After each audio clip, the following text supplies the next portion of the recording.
lidi, my vás vítáme u dnešního videa a v dnešním videu si zahrajeme Dress to Impress. Ano. Jsem zvědavá, kdo z nás dvou vyhraje. No, to jsem taky zvědavá. Třeba nějaký šatičky, nebo šatičky, spíš sukni. A nějakou pěknou.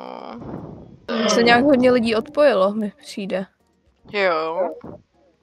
Že pásek si tu vezmem. Ten asi ne, ten nám neladí, ten nesedí. Ne, to vypadá moc milé, musíme něco odebrat. Já už to tak nějak mám a myslím si, že to bude dobré. Jo, tak já to ještě nemám. To seš ty s těma auškama? Jo, s těma auškama jsem já. Na řadu tahle holka, jako, já nevím, moc nevypadá jako nějaká baddie.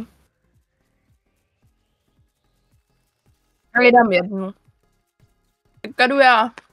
No a teď... Cory. No, tak to má pěkný.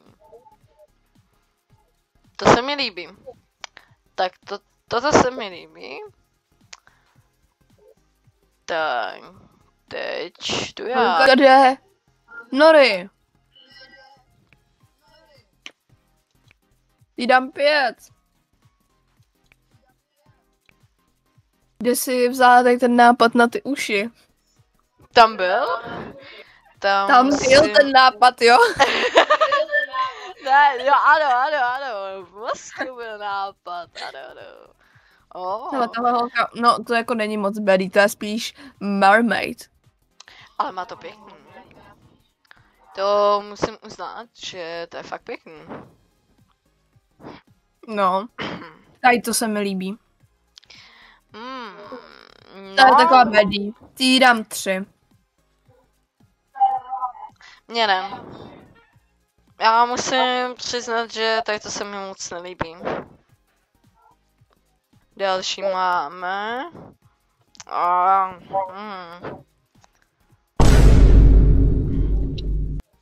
No, to není moc baddie, jako to. Ne. Odskočila. No, tak to teda. To je on top teda.